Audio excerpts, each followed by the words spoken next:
Capote is our great protector, our best friend. We tell him everything, even the awful things we've all done to each other. You earn the face you deserve. Yes, I think so. Oh, my.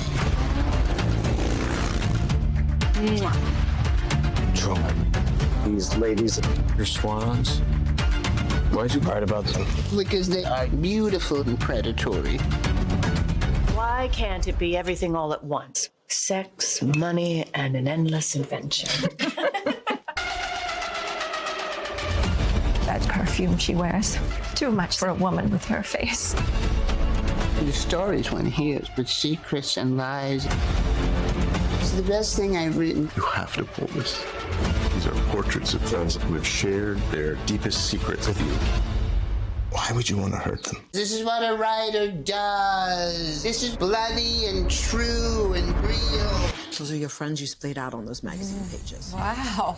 That is a portion from the trailer from director Ryan Murphy's latest project centered around the iconic Southern writer Truman Capote and how he lost his social standing with New York's most fashionable and wealthy women in 1975. Feud. Capote versus the Swans details the disastrous fallout Capote faced after he wrote a tell-all article in Esquire revealing the scandalous secrets of his high society friends. I love this. This is very exciting. And joining us now, talented actress who has starred in everything from The Breakfast Club and Pretty in Pink to The Bear, and Riverdale Molly Ringwald is with us in Feud. She plays Joanne Carson, the second wife of the late Tonight Show host Johnny Carson. Molly, it's great to have you. Yeah, great to have you. Great to see you. Mika's going to, I know Mika's and I are going to both be riveted to this. Talk about the extraordinary story. Truman Capote, he has the party of the century in 1966, about a decade, like the highest heights of Manhattan high society. About a decade later, he gets kicked out of it unceremoniously after an Esquire article. Take us through it. Well, I mean, you pretty much covered it. That's what happened. He was really good friends with these women. He was part of their group. He was a little bit of a sort of court jester, if you will. And then he wrote this tell-all for, originally, I think it was going to be a book called Answered Prayers. But it came out first as an article in Esquire magazine, and it was called The Coat Basque, which was after this place where they all used to meet. And yeah, it was fiction, but he basically spilled all of their secrets and lost all of his friends. And my character is Joanne Carson, who was married to Johnny Carson. And she divorced Johnny Carson and sort of, in a way, was kicked out of her group. So they were both kind of in exile together. And she was really like his last friend. I mean, it was really towards the end, it was just the two of them. And I think that she was one of the only people who really loved Truman Capote unconditionally.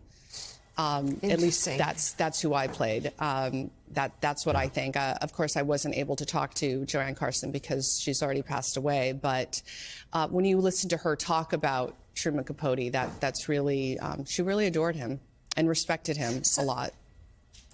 In this clip, your character, Joanne, welcomes Capote to her California home for Thanksgiving after he has been socially cut off by the Swans back in New York. Take a look. Hi, honey. Oh, hi. I come bearing gifts. Ooh, gracias. Thank you, thank you. Happy Thanksgiving. Mwah. Mwah. Why is your friend sitting in the car? John wants me to buy him a house in Malibu. Little Prince Pauper is pouting. Once he realizes there's a Manhattan waiting for him, he'll come in. When's dinner? In an hour, but there's lots of snacky, drinky things. I hope you like nachos and tamales. I love Do you know what that is? Molly, that looks delicious, and I should note my wife losing her mind that I'm talking to you right now. So tell us, what drew you to this part? Why did, and tell us your previous connection to the Truman Capote.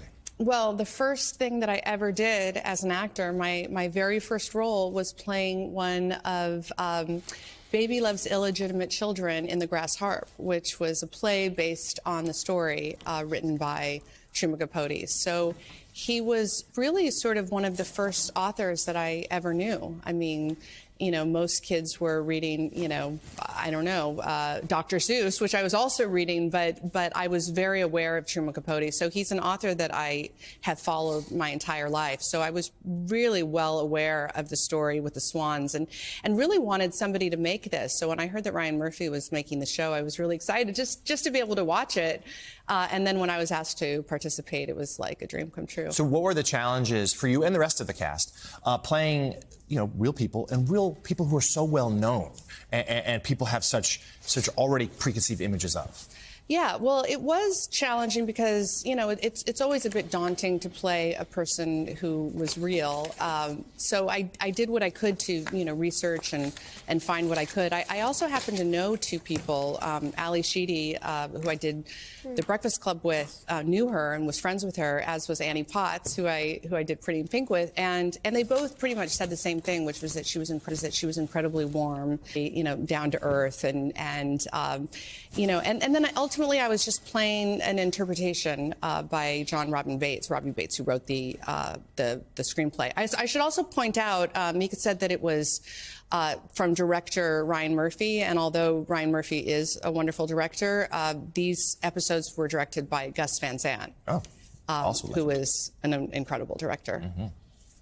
Thank you go. All right, new episodes of the limited series Feud, Capote versus How excited the Swans. are you about I this? am watching. I mean, can't wait. Every second of it. It airs on FX every Wednesday and streams on Hulu the next day. Molly Ringwald, thank you so much for coming on the show this morning, and congratulations on this. Thank you so much. Great to see you. It looks fantastic. Yeah, Great to see you, too. I like stuff that's after real life. I know you do.